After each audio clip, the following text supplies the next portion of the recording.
apapun, kita tidak boleh lagi mundur ke situasi seperti zaman Orde Baru. Semua kita perkenankan anak-anak muda, tapi aturan main tidak bisa diterabas begitu saja karena apa yang dikatakan proses. Kalau keliru, hasil pasti keliru. Prof, gini Prof, tadi itu kan suatu realitas ya, realitas. Sebenarnya dari MK sendiri tadi kemarin kan udah bilang tuh, paling tidak MK sebagai salah satu lembaga demokrasi kan gitu, itu harus berbenah khususnya satu soal independensi. Nah ternyata di situ ada problem tersendiri soal kewuh gitu ya, sehingga tuh berakibat bahwa keindependensinya itu menjadi pudar dia. Seperti yang Prof bilang tadi, kalau misalnya di pengadilan umum masih clear lah, tapi kan ini enggak gitu ya. Dia negarawan kamu. Iya. Nah, kemudian dia cuma 9. Yang akan mereka selesaikan itu negara, konstitusi, dan dalam waktu dekat ini ada pemilu, gitu. Orang mengatakan tadi ya udah ad hoc aja. Bahkan kalau misal lebih radikal ya seperti ada usulan bagaimana kita hire aja hakim dari luar negeri gitu kan, sehingga ini bisa tertata gitu kan. Nah, sekarang bagaimana sih sebenarnya untuk bisa menumbuhkan independensinya itu? Apakah karena faktor kita orang timur sehingga nggak mungkin kita bisa independen gitu kan? Satu contoh dari Prof tadi gitu kan. Ya udah ini kerja saya untuk ngangkat ember ya saya angkat sendiri gitu kan. Jangan kau angkat-angkat juga gitu kan. Jadi ada masalah apa sehingga di lembaga-lembaga penegak hukum khususnya di pengadilan gitu kan, itu yang namanya budaya pekewuh itu masih sangat ini, sehingga ini kan dalam waktu dekat ini kan ada pemilu. Kalau misalnya itu apakah nanti bisa dikait-kaitkan, oh ini adalah ada keluarga gitu kan, oh ini nanti tidak akan independen gitu kan, sehingga orang tidak akan percaya bahwa lembaga peradilan itu adalah lembaga pemutus sebagai benteng terakhir untuk mendapatkan keadilan. Gimana tuh Prof kira-kira? Ya. Nanti teman-teman silakan untuk bertanya. Ini bagus ya. Saya barangkali karena lama memperhatikan. Saya kira-kira tahun 97 oleh Mahkamah Agung diperintahkan saya ke Australia melihat semua bagaimana penyelenggaraan peradilan itu. Jadi saya itu sampai bosan di Australia. Kadang-kadang saya sudah tidur aja mendengarkan penjelasan itu. Karena saya bergerak dari satu pengadilan ke pengadilan lain. Dan saya melihat di situ juga peran komisi judisial besar di dalam katakanlah pengawasan terhadap hakim itu, tapi dalam format dan bentuk yang tetap mempertahankan independensi. Salah satu yang saya perhatikan, tidak ada suatu kesan yang boleh dikeluarkan bahwa semua hakim itu ketika dia dilantik sudah mengerti tentang kode etik. Tidak ada itu. Jadi setiap pertemuan itu adalah suatu momentum bagi hakim untuk bertanya, kalau dalam kasus seperti ini bagaimana? Apakah ini bertentangan dengan prinsip daripada kode etik hakim? Saya satu kali terkejut, Pak Paulus almarhum cerita sama saya, karena kita habis raker nyanyi-nyanyi. Jadi saya suruh dia nyanyi, Pak Syahan maaflah, kalau di negeri Belanda hakim bernyanyi di tempat umum, ditegur itu melanggar kode etik katanya. Wih, ini gile. Tapi ya sudahlah, kalau di Belanda di sini enggak lah, saya bilang. Ini kita sama-sama orang kampung, baiklah begitu. Tetapi prinsipnya setiap saat harus didalami. Saya duduk dengan hakim pengadilan di Melbourne. Dan sebenarnya tidak boleh bahwa saya di samping dia di kursi yang tinggi itu. Tapi dia bilang sebagai tamu supaya bisa kau amati semua, duduk di sini. Wih, kalau di Indonesia men ini nggak ada cerita itu, masuk koran ini nanti. Kalau di sini saya jamin tidak. Dan kemudian ketika pihak-pihak dalam perkara perdata sudah tampil, dia memberitahukan bahwa salah satu atau perusahaan yang menjadi objek gugatan itu, dia bilang ada saham saya kecil di situ. Ya itu namanya keterbukaan kan, transparansi dia. Apakah Anda masih percaya? Jadi saham saya kecil, saya menganggap saya masih sanggup untuk independen dan tidak memihak dalam perkara ini. Apakah Anda masih percaya terhadap sikap saya? Dan kalau Anda tidak percaya, saya akan mengundurkan diri. Dia minta persetujuan. Kedua belah pihak mengatakan, kami percaya kalau jumlah saham you hanya segitu di situ. Tidak ada keuntungan kalau Anda misalnya memiliki keberpihakan kemanapun. Tidak ada menguntungkan karena kecil sekali. Oleh karena itu kami menerima Anda masih mampu untuk meletakkan independensi dan imparsialitas. Oleh karena itu adalah sesuatu yang muncul setiap saat. Kalau hakim bertemu, tiap saat itu adalah topik yang dibahas. Satu kali saya, karena sebagai pengajar kode etik di pendidikan calon hakim, satu kali saya melihat di absen, ada daftar nama-nama, tapi orangnya tidak ada, diteken. Saya tanya, dari kemarin sudah pergi Pak, tapi kok ada tanda tangan? Saya perhatikan 2 kali begitu. 3 kali saya bilang, ini harus diberhentikan. Pecat, keluarkan dari diklat. Wah itu semua tegang kan. Kenapa Pak? Hanya begitu aja. Tidak ada yang setuju dengan sikap saya. Saya bilang kalau begitu, kalau Anda tidak setuju saya keluar atau dia keluar. Kemudian saya dicoba didamaikan. Didamaikan oleh diklat. Seolah-olah saya ada perselisihan dengan itu calon hakim. Enggak ada perselisihan saya sama dia. Tapi saya menganggap memalsukan tanda tangan pada waktu pendidikan itu akan rusak nanti itu. Rusak itu memalsukan. Pecat. Wah itu tegang lama itu di diklat. Kalau Anda tidak bisa ambil penyelesaian, saya yang ambil sikap. Saya memecat diri saya dari sini. Gak mau ngajar lagi saya bilang. Sudah sakaretmu saya bilang. Semaumu. Ya sudah saya keluar. Sejak itulah saya gak ikut lagi. Tetapi ketika calon-calon hakim itu sudah menjadi hakim. Yang kita tanamkan waktu itu. Sering kirim surat sama kita. Kok kita dipaksa Pak Ketua Pak begini. Oh kalau kau mau ya hancur kau kan. Tetapi kalau kau mau jadi hakim yang baik ya haluslah ya kan. Saya agak lama juga di Solo. Jadi waktu satu kali saya pimpinan, saya berpidato, ini begini jalannya semua harus begini. Semua nggak ada yang protes kan, diam. Tapi seminggu saya tunggu nggak berubah. Saya panggil itu panitia, kenapa ini begini? Ini Solo Pak, apa itu Solo? Semua tidak membantah, tapi tidak melakukan. Engge boten kepanggil, gitu. Ya iya tak iya, ya bagus juga ini. Kalau jadi mengelabui kan. Jadi kemarin siapa itu saya bilang juga mempertahankan independensi juga begitu. Kalau ada serangan, nji Pak, nji. Tapi boten kepanggil. Apa kau nggak bisa begitu? Iyo tapi tidak iyo. Karena hanya verbal dalam hati prinsip dia itu meskipun kita tidak ingatkan biar orang lain yang ingatkan. Tidak boleh dia mempengaruhi saya dengan cara itu kan. Kalau bahasa Minangnya, iuan diurang duluan yang di awal. Iya gitu. Bagaimana itu? Itulah yang harus diajarkan. Dan pendidikan kode etik sampai mati kita tidak pernah selesai. Iya. Bukan tidak paham dia, tetapi dia tidak mengerti bagaimana yang tadi. Yo kanan diurang, lalu kanan diawa atau yang Enggih, semua boten kepanggil. Iya. Iyalah Pak, tapi harus hormat. Kita tidak perlu, wah apa ini independensi saya, tidak bisa. Enggak. Sorry man, ya kan? Sorry Pak, saya enggak mampu gitu. Nggih, tapi enggak dilaksanakan. Tapi kan selalu ditanya itu, lu bagaimana begitu? Kan gitu. Ya kita harus kultur Jawa Tengah dalam administrasi pemerintahan harus Anda ikuti.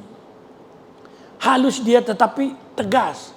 Saya kalau menjadi pimpinan di luar Jawa, selalu saya ajarkan mereka bahasa surat. Harus ikuti kultur di Jakarta itu. Perkenan Bapak, terima kasih begitu. Kalau bukan langsung terima kasih enggak. Terima kasih kami ucapkan atas perkenan Bapak. Kalau Bapak memohon kultur Solo. Jadi ajaran Pak Harto itu adalah kebijakan kearifan Jawa yang sudah ribuan tahun juga. Yang harus kita ikuti juga, tetapi di dalam arti bagaimana menolak dengan cara-cara yang tidak menyakitkan. Apalagi kalau pimpinan kan.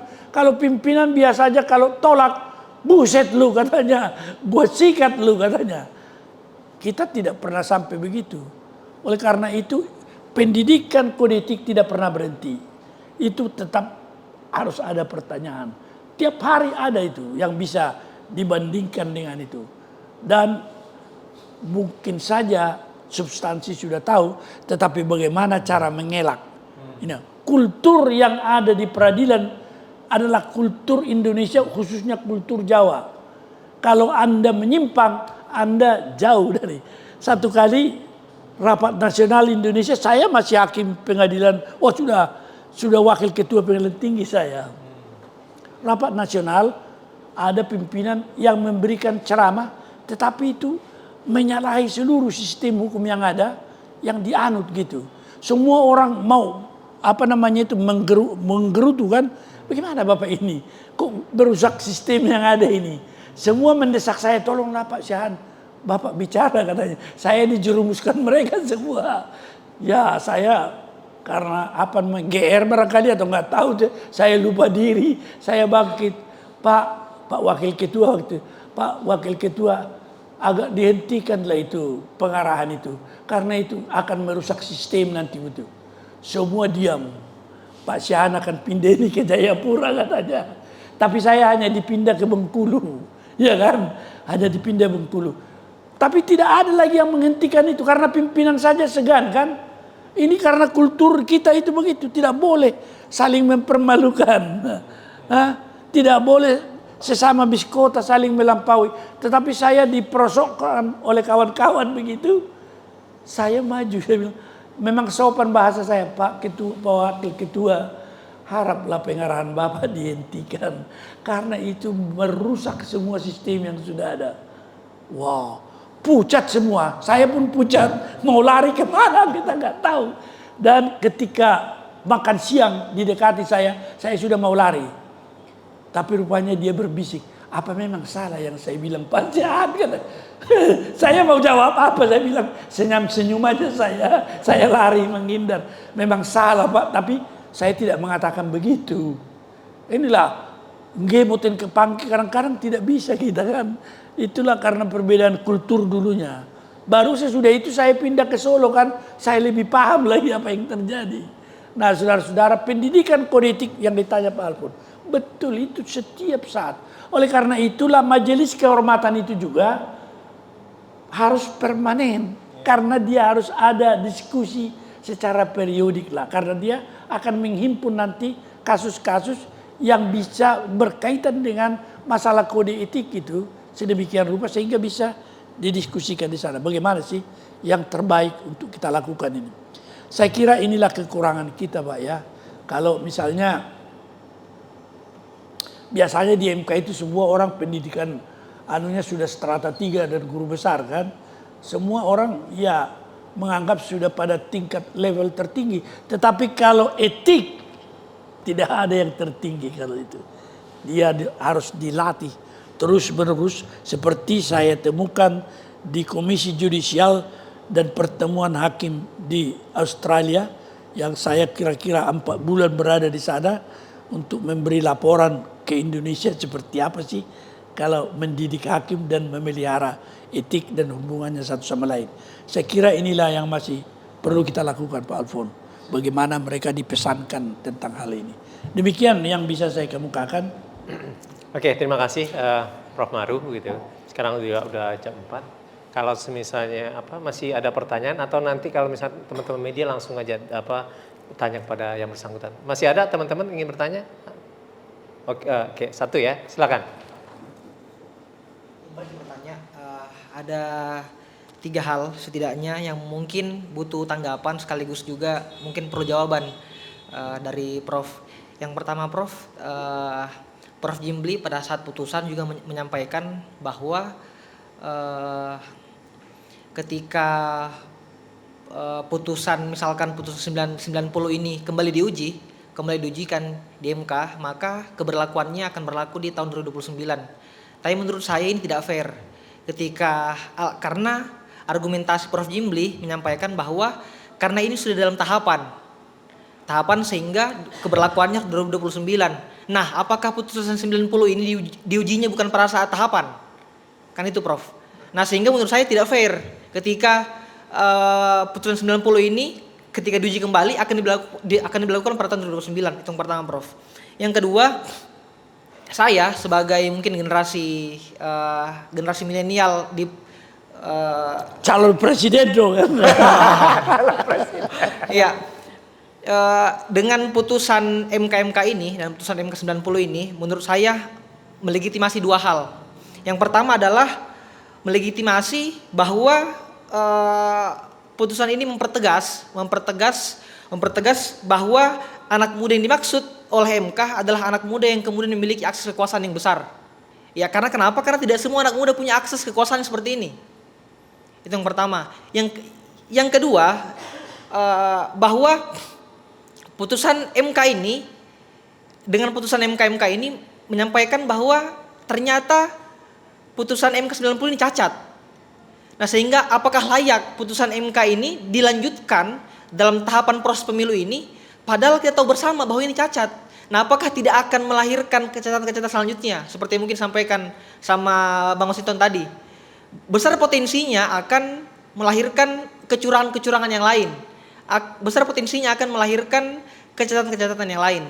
Dan terakhir, Prof, tadi menyambung pertanyaan dari Abang moderator terkait keberlakuan dan keabsahan. Apakah putusan yang kemudian dinilai cacat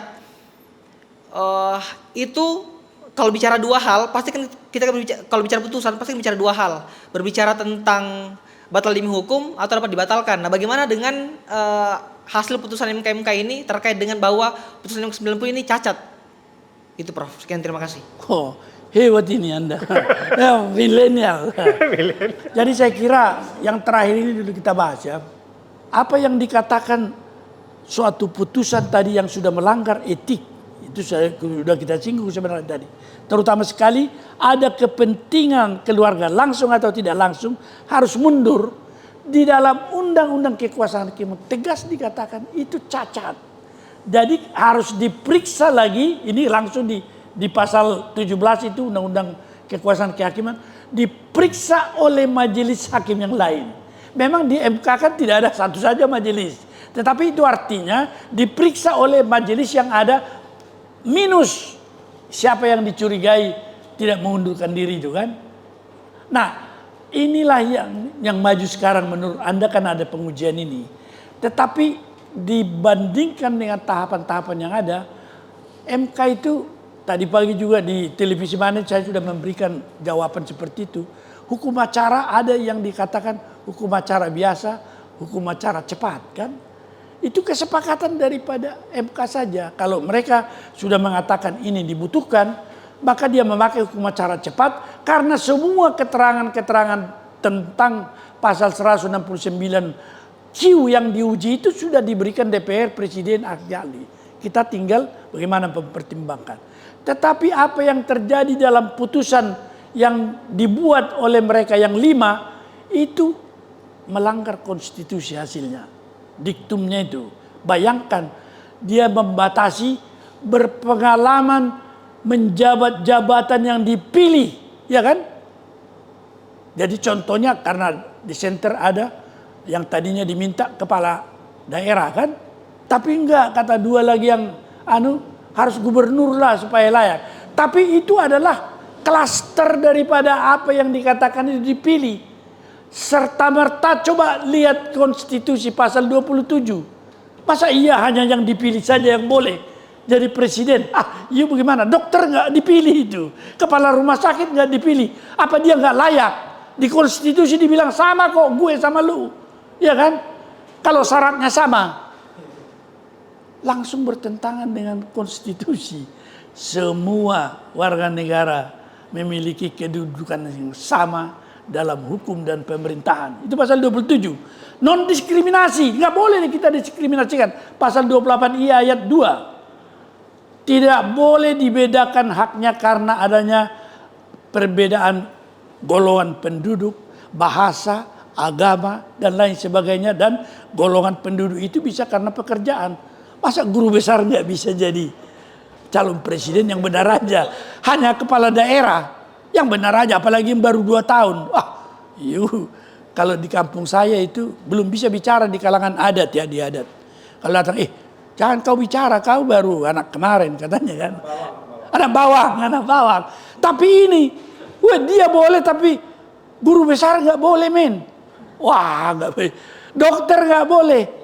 Apalagi artis, di mana caranya? Ada artis yang pintar, ya kan? Tapi tidak boleh dikesampingkan haknya karena itu yang menentukan rakyat kan.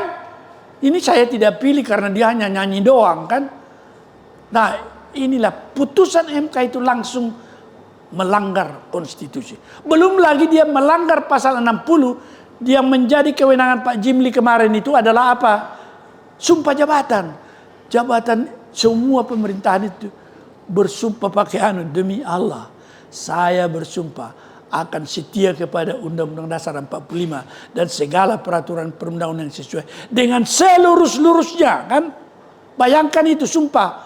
Kalau di peradilan sebagai saksi, sumpahmu palsu 9 tahun hukumannya. Tetapi ini anggota DPR, hakim konstitusi bersumpah, nggak ada sanksinya men. Makanya sumpah jabatan itu oleh kode etik ditugaskan diperiksa majelis kehormatan. Melanggar sumpah jabatan harus bisa dipecat. Tapi Pak Jimli tidak memeriksa itu kemarin.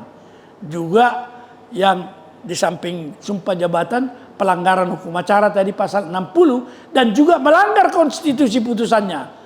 Masa iya tadi kan, kalau misalnya saya memenuhi syarat lah belum usia tua begini, ya bisa lah saya kan calon wakil presiden kan. Masa harus pernah jadi wali kota, mentang-mentang dia pernah wali kota. Yang lain karena pernah gubernur. Itulah yang disebut diskriminasi main. Diskriminasi. Pasal 27 sejak kita merdeka sudah ditentukan tak boleh itu. Tapi dipertegas pasal 28I ayat 2 sesudah apa yang dikatakan konstitusi kita mengadopsi HAM menjadi bagian dari konstitusi. Jadi 5 hakim itu melanggar konstitusi. Itu semua harus dipecat. Sumpah jabatannya juga begitu hebat. Kalau di pengadilan kan sudah langsung masuk penjara semua itu. Tapi kok bapak-bapak itu tidak masuk penjara kan? Ya kalau tidak masuk penjara sudahlah pecat saja lah kan. Hakim MK itu independen, dia tidak boleh kita pengaruhi. Kalau dia berbeda, oke. Ya kan? Oleh karena itu, kalau di sini Hakim MK harus diberhentikan. Saya menyerukan karena tidak dihukum Pak Jimli, mundur itu 5. Saya bilang, tidak layak you di situ. Ngarang, entah dari mana kau sekolah itu membuat itu putusan. Pura-pura hebat kau bikin bahasa Inggris, ini itu bahasa Latin. Ngarang, sumpah jabatan itu harus dikenakan. Barangkali itulah yang saya katakan. Kebetulan saya ada kerjaan sebentar lagi. Saya mohon maaf ya. Terima kasih. Terima kasih Prof ya atas pencerahan-pencerahan dari obrolan kita ini. Yang paling enggak kan kita melihat bahwa ternyata putusan MK itu semestinya itu berkontribusi kepada demokrasi. Gitu. Paling enggak pada saat ini kepada lembaga MK itu sendiri. Bagaimana MK ke depan itu harus independen. Dan kemudian lembaga itu menjadi lembaga yang mandiri gitu kan. Kalau dalam bahasa Minang tadi itu MK itu sebagai salah satu dari tungku tiga sejarangan, Prof. Gitu. Dia harus saling berdialektik, berdiakdik gitu ya. Untuk bisa melakukan proses pengawasan gitu. Nah, itu kontribusinya sebenarnya dari putusan atau ya pembelajaran lah ya. Dari adanya putusan 90 gitu. Adanya MK ternyata ini terhadap Mahkamah Konstitusi.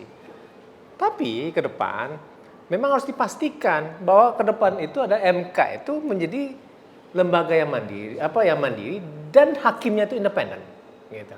Karena ini ada momentum ke depan. Ada momentum yang berbicara tentang pertaruhan bagaimana negara itu ke depan gitu kira-kira.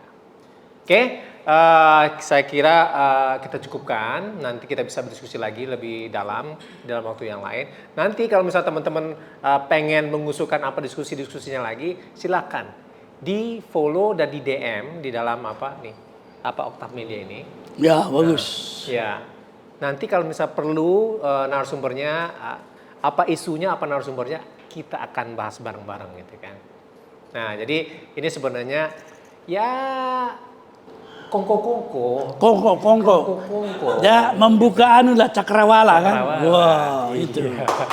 Bagus Itu sekali. kira-kira bagi teman-teman. Terima kasih atas kehadiran teman-teman. Puja juga terutama kepada Prof. Maru gitu kan.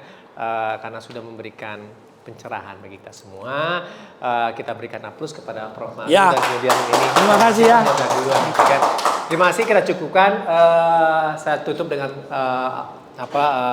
Alhamdulillah.